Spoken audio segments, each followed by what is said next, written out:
Bonsoir à Monsieur Daniel Yao, bonsoir à Monsieur Aziz Kampaoré, bonsoir à Monsieur Mokhtar. Merci d'être présent, merci de venir vouloir partager.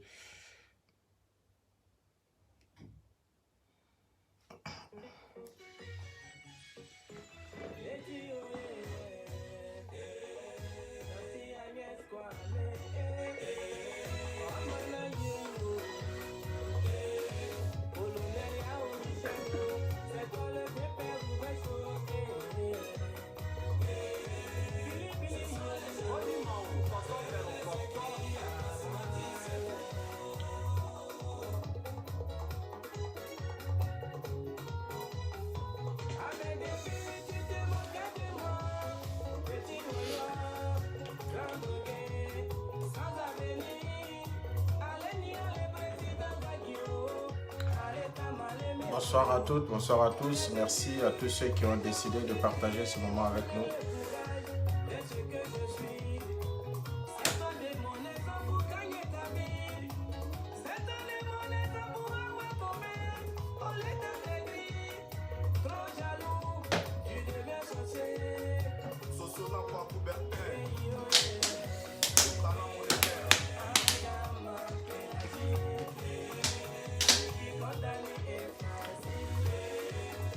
Nous devons nous battre contre cette pandémie qui est en train de prendre de l'ampleur à travers le monde entier. Et en même temps, nous devons nous battre aussi pour que la paix revienne en Côte d'Ivoire. Bonsoir à M. Herman Yao, bonsoir au grand frère Digo Difar. Merci de votre présence. Je crois que c'est un devoir pour chacun de nous, pour ce qui concerne cette pandémie. Les campagnes de sensibilisation, nous devons faire en sorte que chaque citoyen à travers le monde entier, que nous puissions faire l'effort d'observer toutes les recommandations, parce que la vie de chacun de nous est précieuse et elle mérite d'être préservée. Elle mérite qu'on se batte ensemble, qu'on unisse nos efforts pour que la vie continue sur Terre.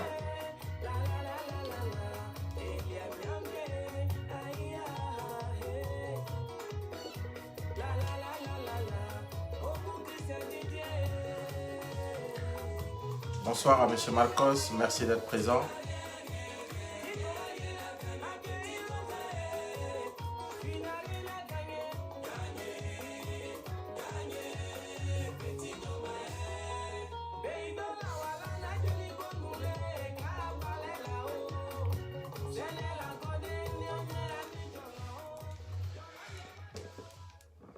Bonsoir à toutes, bonsoir à tous. Merci à ceux qui ont décidé de partager ce moment avec nous. Bonsoir à M. Torres Nguessan, merci de votre présence.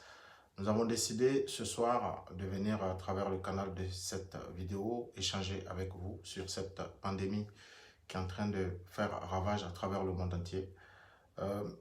Nous allons encourager chacun de vous à travers le monde, tous les citoyens et surtout en particulier ceux qui vivent dans les pays africains, parce que dans certains pays, nous avons tendance à prendre à la légère certaines situations. Il faudrait que dans les pays africains surtout, les gens ils comprennent que c'est du sérieux, que cette pandémie, si nous ne prenons pas garde, va causer pas mal de tort à travers tous les peuples qui résident sur la terre.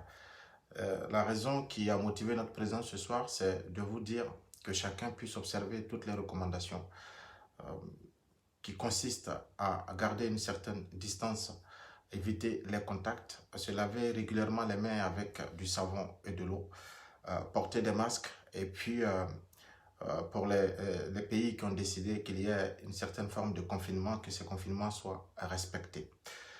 Je crois que la vie elle est précieuse, comme je disais tantôt. Notre devoir à tous, ce n'est pas de transmettre des virus à nos proches, mais de plutôt faire en sorte que la vie puisse continuer à travers de simples actes que nous avons à poser, garder une certaine forme de distance, comme je le disais tantôt, et puis respecter toutes les recommandations qui sont données par les autorités, ceux qui sont en confinement, que ce confinement soit respecté, et que dans certains pays africains, des traitements de faveur qui consiste à poser certains actes vis-à-vis de certaines personnalités ou de certaines stars, que ces comportements-là, parce que la vie d'un président de la République n'est pas mieux que la vie d'un paysan. La vie d'un président de la République ou d'un footballeur ou d'un artiste chanteur, ou tout ce que vous pouvez imaginer, n'est pas mieux que le citoyen lambda qui vit sur un territoire, qui ne demande qu'une seule chose, à être dans une certaine forme de condition pour mener à bien ses activités, pour subvenir aux besoins de leurs différentes familles. Alors, nous, comme nous le concède notre Constitution, tous les citoyens sont égaux vis-à-vis de cette Constitution-là. Et il appartient à nos différents responsables, à nos différents politiques, à ceux qui ont le devoir ou sinon la possibilité de décider qu'ils fassent en sorte que toutes ces situations soient respectées dans les différents pays. Alors, je rebondis en même temps sur cette situation que nous avons constatée sur les réseaux sociaux ce matin à travers la commune de Yopougon, où des Ivoiriens qui, dans leur élan de manifestation, dans leur élan de réclamer l'établissement des cartes nationales d'identité gratuites, sont allés jusqu'à saccager le matériel alloué, n'est-ce pas, pour l'enrôlement. Alors, au sein du mouvement ivoirien pour la paix et la cohésion sociale, comme de coutume, nous avons eu tort peut-être d'avoir eu raison plus tôt. Il y a de cela des mois passés où nous sommes passés à travers toujours des vidéos pour demander au président de la République et à son gouvernement de faire en sorte que le peuple de Côte d'Ivoire soit rassuré, que le peuple de Côte d'Ivoire vive dans une certaine forme de quiétude, dans la sécurité, qu'une politique soit mise en place qui puisse rassurer les uns et les autres. Alors aujourd'hui, nous sommes dans une situation où le peuple réclame certaines choses et cela ne date pas d'hier. Et notre gouvernement et le président de la République ont toujours manifesté une certaine forme de non prise en compte de ces différentes revendications. Quand il se passe quelque chose en Côte d'Ivoire, les uns et les autres s'empressent de porter des accusations sur des leaders politiques ou sur des partis politiques. Comme si le peuple de Côte d'Ivoire n'est pas conscient, le peuple de Côte d'Ivoire n'est pas à même de se prononcer sur certaines situations qui caractérisent, n'est-ce pas, son quotidien. Aujourd'hui, les Ivoiriens vivent une certaine situation de pauvreté qui ne dit pas son nom. À travers même les chiffres que nous ont été donnés par ce gouvernement-là, quant aux différentes créations d'emplois qui ont été effectuées pendant les 2 mandats du président de la République, cela laisse à désirer, cela nous laisse comprendre tout de suite que c'est vrai, ils ont essayé de faire ce qu'ils pouvaient faire, mais cela reste insuffisant. Et ça, c'est pas moi qui le dis, même les chiffres qui ont été donnés par le RHDP viennent l'attester et le confirmer. Alors, quand on a affaire à un peuple qui est au seuil de la pauvreté, un niveau aussi élevé, et que on a un pays dont l'économie, comme nous, on nous rabâche les oreilles au quotidien, l'économie est à 2 chiffres, et que nous sommes sur le point de sortir d'une situation parce que ces élections de 2020, comme je l'ai toujours dit, ça va être un tournant décisif pour le retour de la paix dans notre pays, un tournant décisif pour la cohésion sociale, un tournant décisif pour la réconciliation entre toutes les filles et tous les fils de notre pays. Alors, il appartient donc au président de la République et à son gouvernement de poser les actes allant dans ce sens-là. Parce que l'emprisonnement des représentants du peuple, les mandats d'arrêt, la justice à double vitesse, le dire souvent quand on se permet de critiquer certaines choses, certaines décisions qui sont prises dans notre pays, les uns et les autres nous taxent de tout ce que vous pouvez imaginer. Mais là n'est pas le problème. Nous sommes des Ivoiriens et ce que nous demandons, c'est que les choses se passent de la meilleure façon qui soit dans notre pays pour que la Côte d'Ivoire retrouve sa paix. Nous ne sommes pas là pour faire la propagande d'un leader politique. Nous ne sommes pas là non plus pour discréditer une action politique ou un leader politique, mais nous sommes là pour constater et apporter notre sentiment sur ce qui est fait dans notre pays. Et je crois que c'est l'un des droits les plus élémentaires qui nous revient. Alors, ce matin, à Yopougon, des Ivoiriens ont cassé, n'est-ce pas, le matériel qui devait servir à l'enrôlement. Comme j'ai eu à le dire ici, je crois que la démocratie, c'est la liberté de s'exprimer, la liberté de faire ce qu'on a envie, mais Derrière cette liberté, il y a des droits et des devoirs pour chaque citoyen. Nous avons le droit de manifester, certes. Nous avons le droit de donner notre avis sur la politique qui est menée dans notre pays. Nous avons le droit de manifester notre mécontentement, notre désaccord vis-à-vis de toutes ces décisions. Mais une chose est de le faire selon ce que nous autorise la Constitution, les manifestations, les meetings. Mais de là à aller casser du matériel, je crois que ce n'est pas la meilleure façon de se faire entendre. Je l'ai déjà dit et au risque de me répéter, mais comme la répétition est quelque chose de pédagogique, je vais encore le refaire. J'en appelle donc à une bonne prise de conscience du peuple de Côte d'Ivoire, surtout à la jeunesse. C'est vrai, vous avez le droit aujourd'hui de réclamer des cartes nationales d'identité gratuites. Nous-mêmes, nous avons déjà fait des vidéos à ce sujet.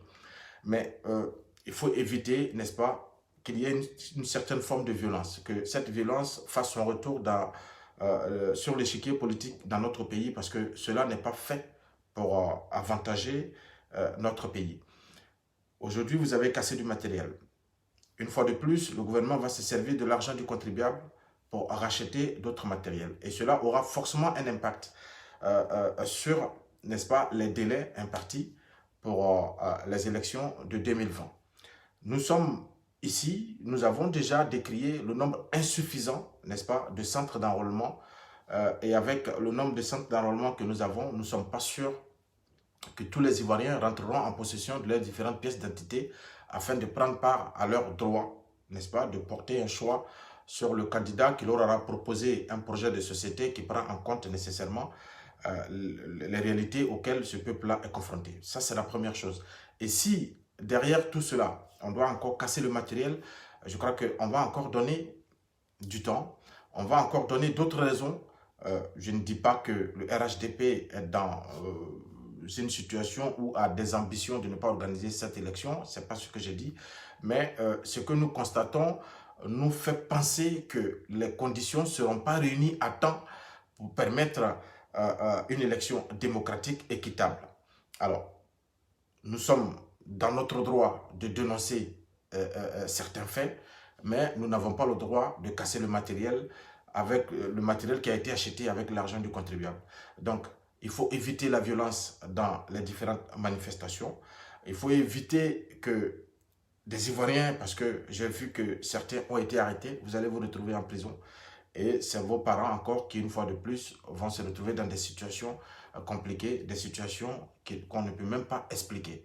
Il faut éviter certaines attitudes. La démocratie vous permet de manifester, de réclamer un bien-être social, de réclamer certains de vos droits, mais cette démocratie-là ne vous autorise pas à poser des actes de violence, à casser du matériel qui doit servir, n'est-ce pas, à l'enrôlement du peuple de Côte d'Ivoire. Alors, après le sujet qui concerne la carte nationale d'identité, j'aimerais me prononcer sur le RHDP parce que le constat que nous faisons, c'est que le RHDP aujourd'hui est dans une situation un peu compliquée du fait du choix de leur candidat, ce qui, comme je l'ai déjà dit, c'est leur droit de porter leur choix sur le candidat qu'ils souhaitent. Mais ce que nous constatons aujourd'hui, c'est que ce choix-là ne correspond pas aux attentes de certains cadres du RHDP.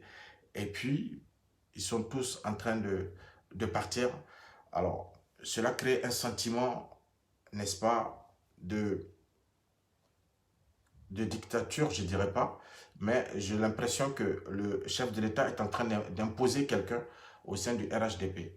J'aurais souhaité et j'avais toujours pensé qu'au sein du RHDP, il allait y avoir des primaires pour permettre à tous ceux qui rêvaient ou qui avaient cette envie de prétendre à ce poste de président de la République puissent déposer leur candidature et puis qu'au sein du RHDP, il y ait une élection pour porter un choix sur un candidat.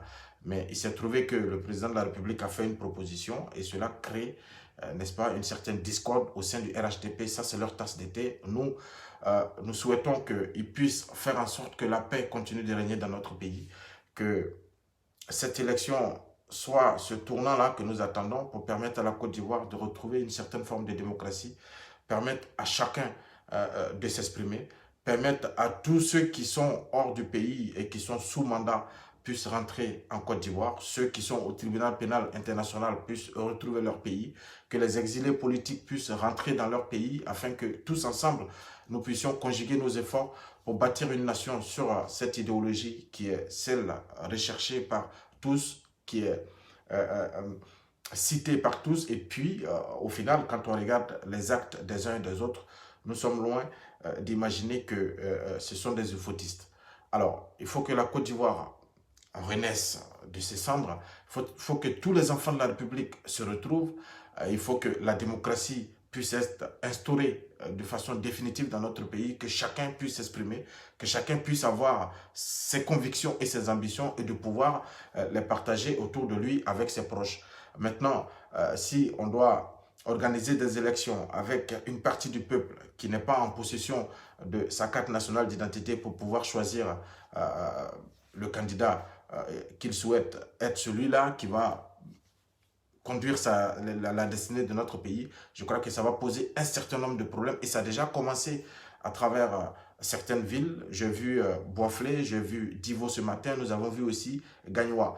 Et Monsieur le Président, j'aimerais que vous puissiez prendre en compte toutes ces revendications de ce peuple-là qui a tant souffert, parce que j'ai comme l'impression que dans les pays africains, nous avons des chefs d'État qui souvent sont compétents, qui souvent ont une certaine ambition pour leur peuple, mais malheureusement, nous avons autour de ces chefs d'État certaines personnes qui refusent ou qui ont cette mauvaise intention de ne pas transmettre les réalités, le quotidien du peuple au président de la République pour que cela puisse guider, n'est-ce pas, toutes ces actions. Le peuple ivoirien, depuis un certain temps, a commencé à manifester son mécontentement. Mais j'ai l'impression que le président de la République n'est pas au courant de tous ces éléments. J'ai l'impression que la politique qui est menée par le RHDP ne prend pas forcément en compte les attentes du peuple de Côte d'Ivoire. Une chose est de construire des infrastructures, mais une chose est de aussi prendre en compte les attentes, les réalités, le vécu quotidien du peuple qui vous a fait confiance. Alors, aujourd'hui, les Ivoiriens vous demandent simplement des cartes nationales d'identité gratuites. Combien cela pourrait coûter à l'État? Quand on regarde ces budgets de souveraineté énormes pour des individus, quand on regarde toute cette classe de bourgeois dans notre pays, tous ces ministres avec tout ce qui les accompagne, tout ce qui est autour, la distribution des marchés gré à gré, est-ce que c'est pour payer une carte nationale d'identité à 5 000 francs pour 11 millions d'Ivoiriens qui va poser un problème à la Côte d'Ivoire? Je crois que non. Il va falloir que nos dirigeants prennent leurs responsabilités et qu'ils fassent en sorte que ce problème de carte nationale d'identité ne nous amène pas à d'autres conflits, parce que ça a commencé à Yopougon. Dieu seul sait ce qui va se passer dans les jours à venir dans les autres villes. Monsieur le Président de la République, prenez vos responsabilités. Vous avez pris une décision que toute la classe politique mondiale ou même nationale a saluée. Je souhaite que vous puissiez continuer sur cet élan qui consiste, n'est-ce pas, à prendre le désir du peuple de Côte d'Ivoire en compte, et que les dernières décisions que vous aurez à prendre avant 2020, avant octobre 2020, puissent aller dans ce sens-là, parce que le peuple de Côte d'Ivoire vous a fait confiance. Si ce peuple vous a fait confiance, c'est dans le seul but que vous puissiez poser des actes, que votre action politique aille dans le sens d'améliorer son quotidien et de prendre en compte surtout ce climat apaisé que nous attendons tous, et que vous puissiez faire en sorte que la démocratie soit quelque chose de définitif dans notre pays, que chaque Ivoirien puisse s'exprimer, que chaque Ivoirien puisse avoir ses convictions, ses ambitions, et que cela ne puisse pas poser un problème. Aujourd'hui, j'ai lu sur un journal comme quoi le ministre Mabry Touakeus est en train de tenter une insurrection. Je crois que même la presse dans notre pays, il va falloir que vous soyez professionnels, parce qu'il ne faut pas faire des choses qui vont encore crier. J'ai comme l'impression que les Ivoiriens n'ont pas retenu une leçon de ce que nous avons traversé. Et cela est très important. Quand on a une certaine responsabilité, quand on est organe de presse, quand on écrit dans un journal et qu'on sait qu'on écrit, on informe tout un peuple, je crois que nous devrons faire appel à notre conscience professionnelle pour écrire des choses qui vont plutôt rassembler le peuple de Côte d'Ivoire que d'écrire des choses pour se faire plaisir ou faire plaisir à un président de la République ou faire plaisir à un parti politique pour recevoir des billets des banques. Ce n'est pas la bonne façon de travailler, ce n'est pas la bonne façon de faire émerger un pays, ce n'est pas la bonne façon d'informer un peuple. Alors, je vais terminer mon message en revenant sur, bien sûr, la pandémie. J'aimerais demander à tous les Ivoiriens d'observer toutes les recommandations. Gardez cette distance d'1 mètre qui est recommandée. Lavez-vous les mains avec du savon et de l'eau. Et portez surtout des masques. Pour ceux qui ont décidé le confinement, que vous soyez dans de bonnes conditions et puis pour que nous puissions freiner l'évolution de ce virus-là. Sur ce, peuple de Côte d'Ivoire, bonne soirée à vous, prenez soin de vous, que Dieu vous garde et puis vivement qu'un vaccin soit trouvé afin que la vie puisse reprendre de plus belle. Au revoir et à bientôt pour un autre message de paix.